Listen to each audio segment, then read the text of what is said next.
Thank you, and welcome to the very first episode of Around the Fire, a new show produced by all of us here at Shaman Motion Pictures.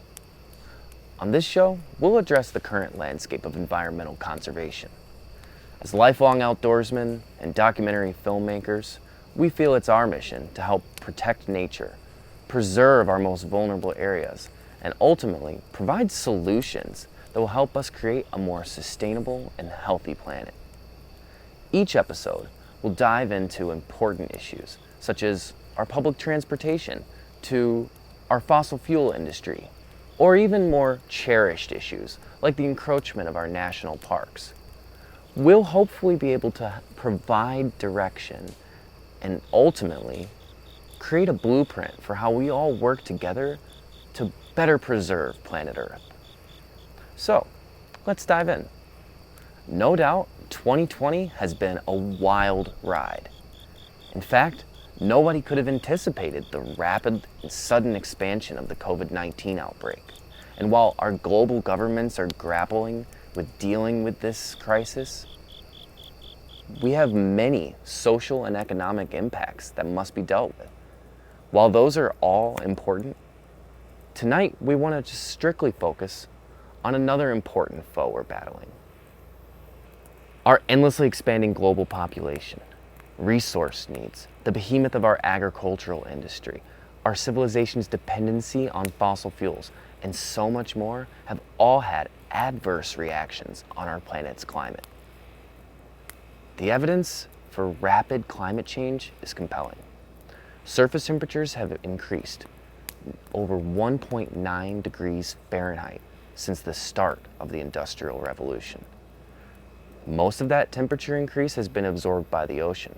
We're seeing massive decreases in Arctic ice decrease. We're also seeing some of the most extreme weather events rising rapidly, including droughts, hurricanes, unnatural storms, rises in sea level. The list goes on. There is so much data and evidence to suggest that our actions are the direct cause of this major issue. And if we are responsible, then it's also our responsibility to help improve those conditions. There are endless studies and data supporting our current global condition of climate change. But tonight, we simply want to focus on how COVID-19 has affected our environment. What are the aftermath of our new engaged habits? While many people socially distance, shelter in place, wear masks, consume less, and overall engage with the economy in a new way, we're finally starting to see the first round of data and studies to show what those effects have been. A recent study at the University of Sydney found several key reductions. For starters, global consumption was down 4.6%. That's the GDP of the entire country of Germany. In addition, we're also seeing that nearly 4.2% of the global workforce has lost their jobs. And while the social and economic impacts are severe, the environmental ones are really where we want to put our focus tonight. Importantly to note, this study found that overall, our carbon dioxide emissions, man-made emissions into our atmosphere, have dropped 4.6%. That's the largest drop of carbon dioxide in recorded human history. That's great news. We've also seen a major drop in sulfur dioxide emission, which is directly from fossil fuels, directly from combustible engines. That drop was 2.9%. And so, while the global governments seem very focused on dealing with this issue, there seems to be less time for resource gains competitively, especially for oil. At one point during the COVID-19, oil saw negative stock price. The price of oil reached negative lows. If we can see a failing system in place for refineries and fracking and shipping and drilling and so much more, we have to step back and ask ourselves, why are we investing in these technologies to begin with?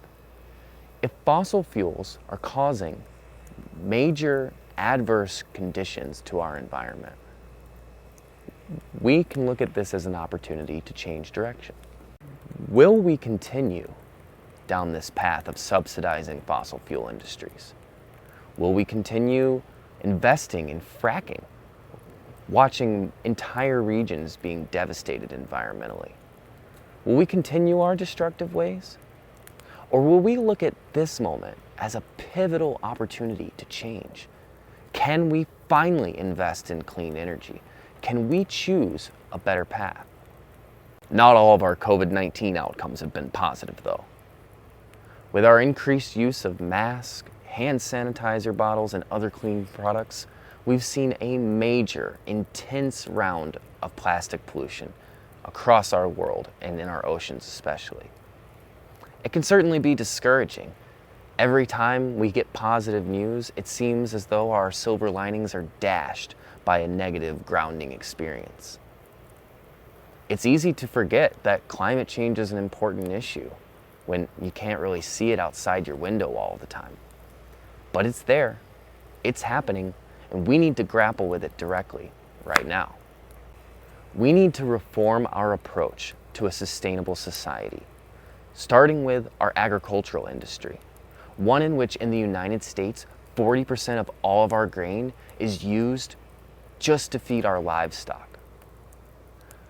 We need to grapple with the fact that beef consumption and pork consumption, particularly, have very negative environmental consequences.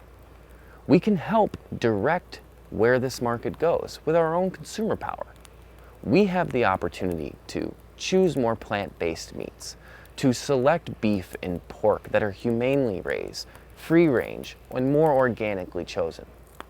Look, the last thing farmers want is more regulation in their industry.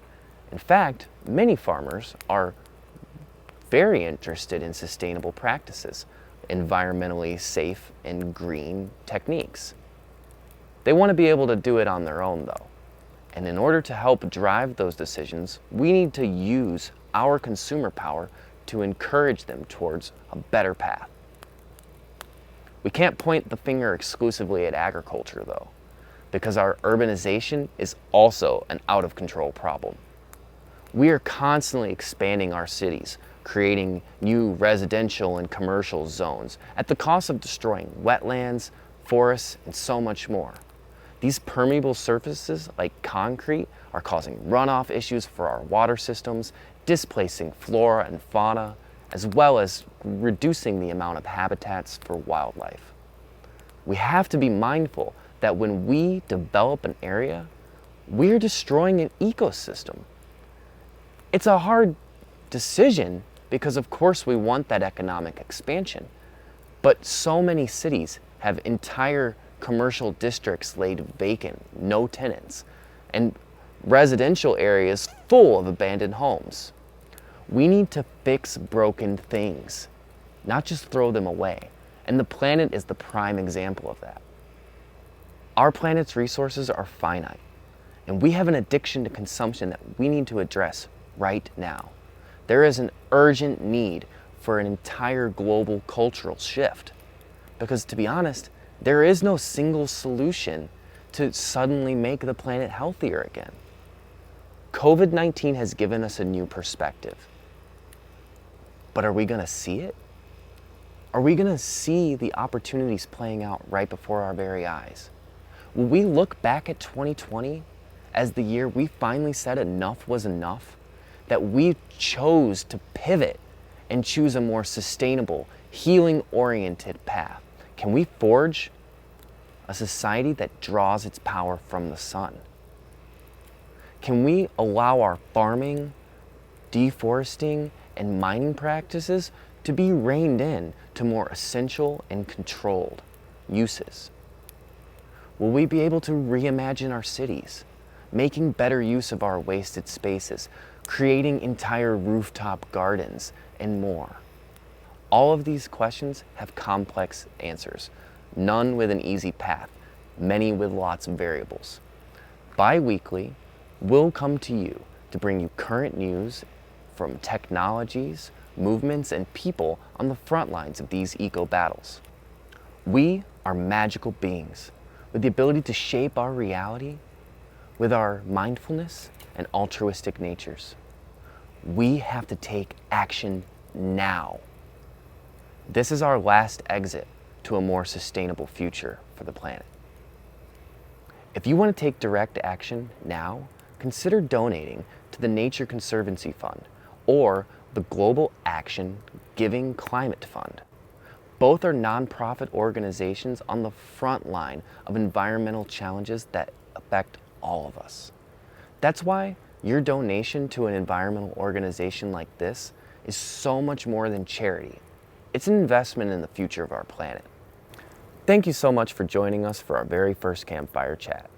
We're so thankful for the role that each one of you plays in helping to make our planet a better place. If you liked this show or any of the films that we create, consider becoming a YouTube subscriber. Or, if you feel very invested, become a patron on our Patreon page, where you'll have access to behind-the-scenes footage, swag, and so much more. Thank you so much. We look forward to seeing you next time. Safe travels, friends.